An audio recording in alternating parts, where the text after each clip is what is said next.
Good morning, everyone. If you salute to you, ma'am. My name is Eldridge Lupinatan. I'm 19 years old. We scream to Black 17. Good morning, everyone. So our topic for today is all in investment requirements and production costs. Let us first tackle investment requirements. So, what is investment requirements? Unsa man dianing invest requirements. So, investment requirements are the entrepreneur needs to determine how much money is needed to the technologies and operating levels required. Sa ato pa, ang investment requirements mao ang mga kinahanglang mahibalan sa mga negosyante kung pila ang kinahanglan nga salapi aron masugdan ang oportunidad sa negosyo nga adunay konsiderasyon sa mga teknolohiya o level sa operasyon nga kinahanglan. Kadi man ta makasugod og negosyo kung wala tay dakong kwarta.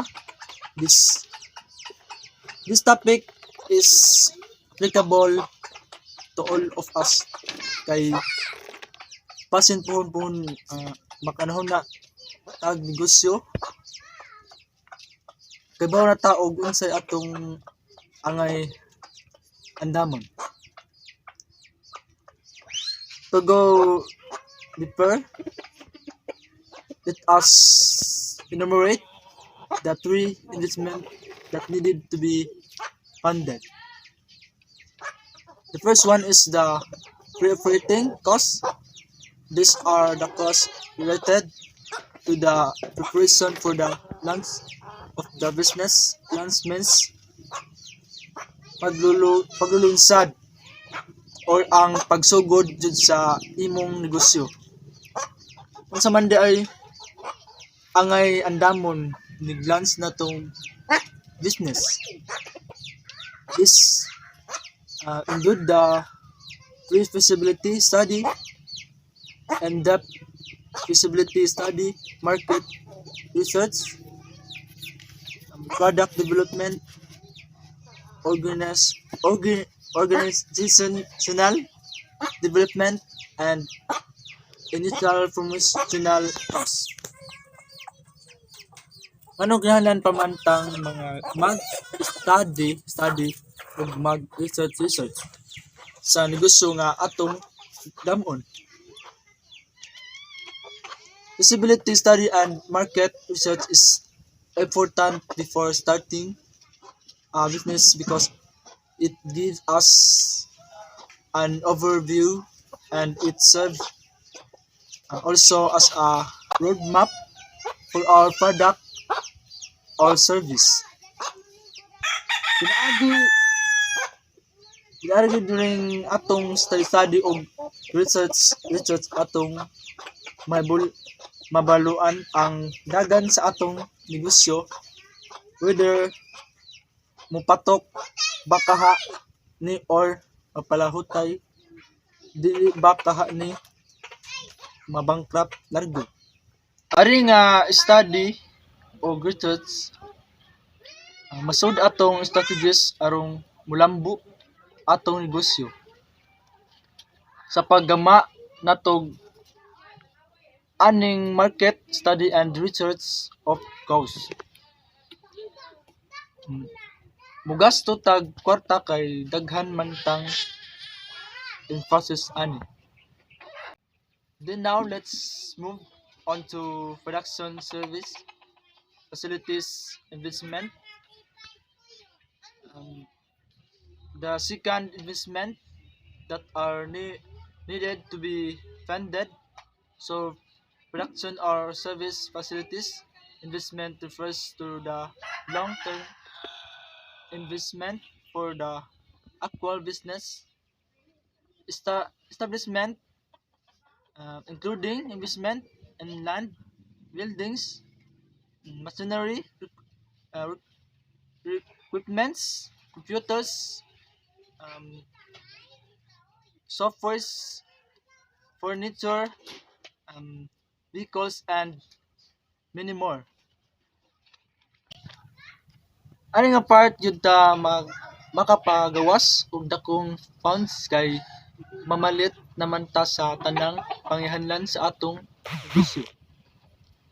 Sama sa yuta, din adto nimo ipatukod imong tindahan or unsa pa ang imong gustong ipatukod.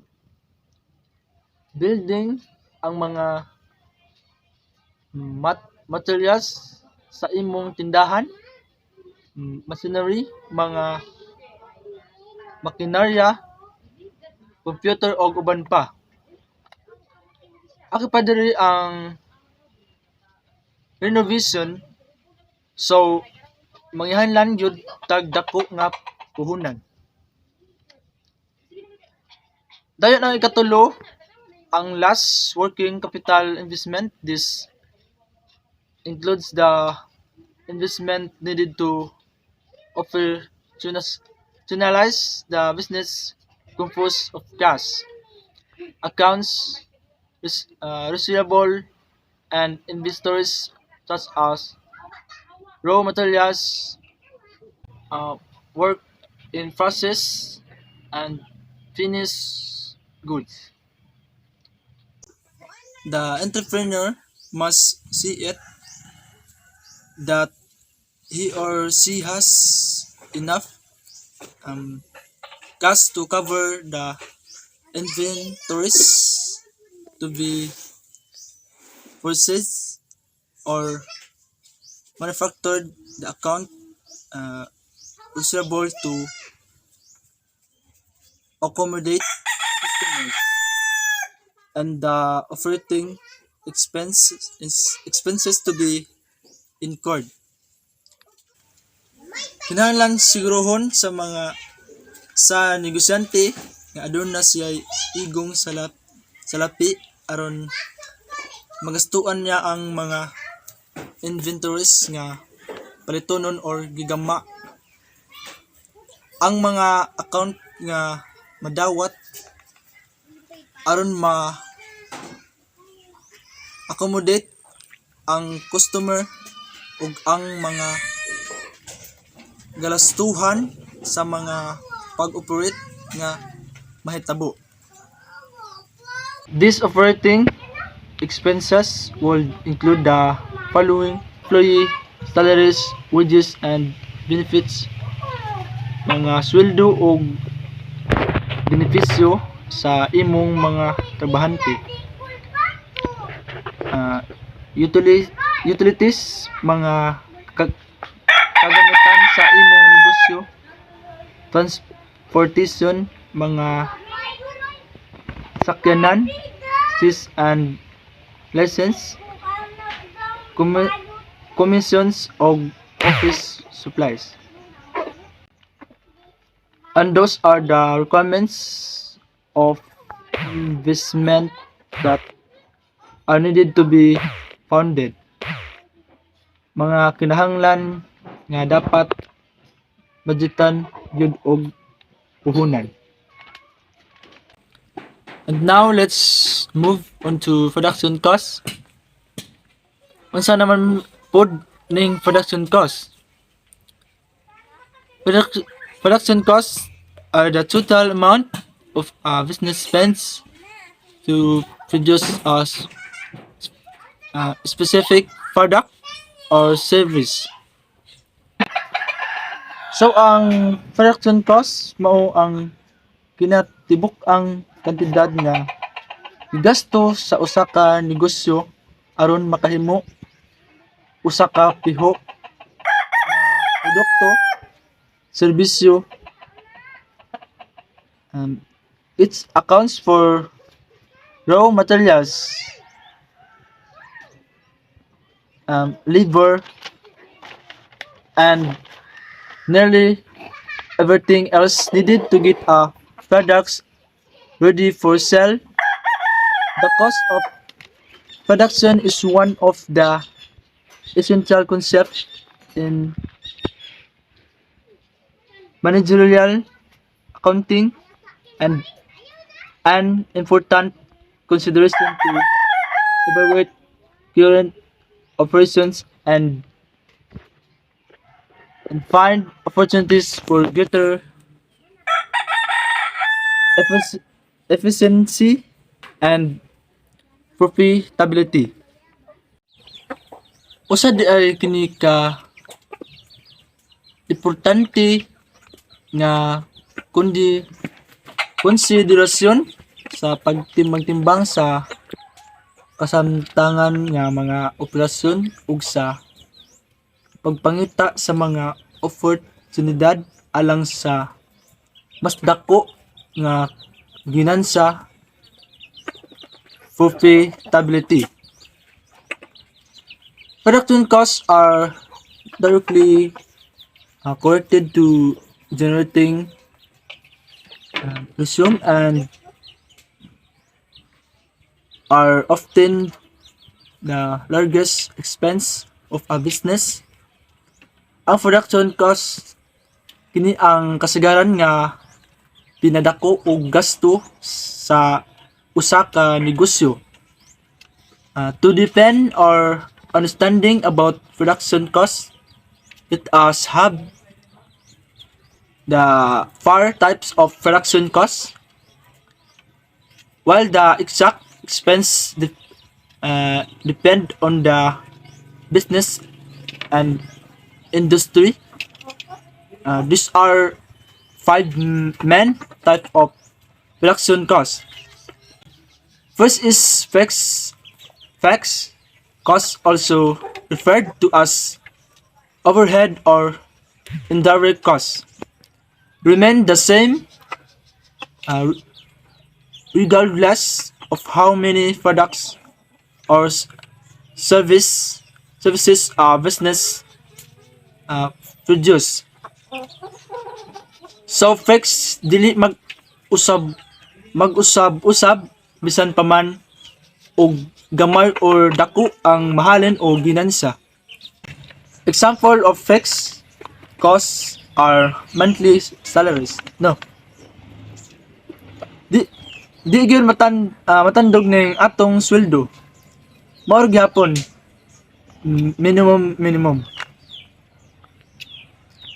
Second is variable costs are expenses that sense in direct proportion to any sense in production. They increase when production volume rise and decrease when production volume falls. Example of variable costs are raw materials, packaging or shipping costs. Di ba og daghan kang materialis nga paliton dako kag mabayaran, as well as packaging and shipping costs kung daghan dako sabtag mabayaran. Directly proportion mag-uban jud. Next is total cost, the sum of both fixed and variable costs occurred during production. In other words, it's the total cost of production and since according to production volume. Ang kinatibuk ang gasto sa production ug mga bag-o sa ginidaghan sa production. Then average cost, the total cost of production divided by the total unit of output. The average cost is how much it costs a business to produce a single unit and help determine its selling price. Ug pila ang gasto sa paghimo sa usa ka unit, mahimong imong i-add sa presyo sa pagbaligya niini. Lastly, marginal cost, the incremental increase in total cost when one additional unit is reduced. Pagtaas sa kinatibuk-ang gasto kung may usa ka unit nga gidugang. As fixed costs are changed by production volume, marginal costs mostly have to do with variable costs. Calculating marginal costs help a business determine its optimal level of production. Ang pag-calculate sa marginal cost makatabang sa usa ka negosyo nga may bal-an ang labing kaayo nga level sa production. An ongoing goal of every business is to reduce production costs without sacrificing the quality of their product or service. There are several ways to do this, most of which require cooking at previous member and assessing each step of the production process. Number 1. Keep the track of production.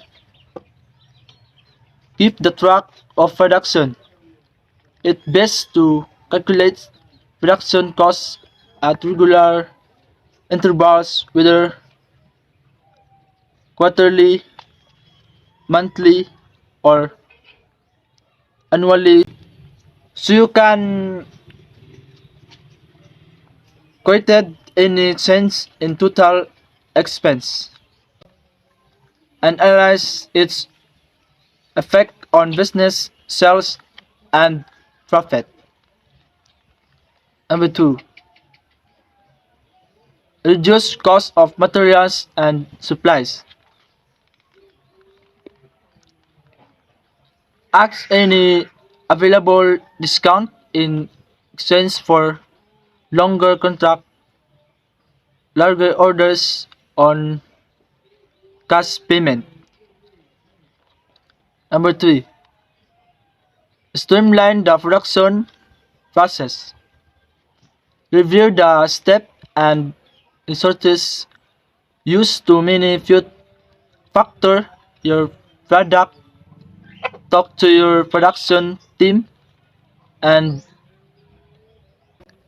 look for opportunities to streamline the process. Number 4. Eliminate any unnecessary costs. Number 5. Leverage automation and software tools when it wants to repetitive tasks common to most business production. Automation goes a long way in reducing labor and increasing efficiency. Production costs are at the core of every business, impacting its selection of suppliers and the type of products and price it offers to customers. Calculating production costs also enforce strategic decision making, revealing potential areas of improvement whether a production sense can achieve economies of scale and the best way to maximize profit.